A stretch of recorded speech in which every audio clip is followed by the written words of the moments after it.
Here from Your Six Studios. Today in this video I'm going to show you how to sign in with a QR code on your PlayStation 4. So you can see this QR code right here.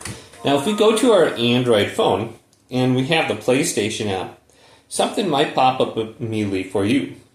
So you can see right here it says, did you just sign into PlayStation Network? I can just go to here and then tap approve, and then I should be automatically signed in. Now, if we want to scan that QR code, though, go to the Google Play Store here and just get the PlayStation app. So you need the PlayStation app, and if you don't have the PlayStation app and you go to the camera, it's not really going to do anything. So here's what the PlayStation app looks like. Open this up, go to Settings, scroll on down, and you can see there's an option for Scan QR Code right here. So let's go to Scan QR Code. Now let's go back to sign out. So I can sign out, go back to sign in. Now I can scan that QR code and it should log me in. So let's go to this right now. Go to approve.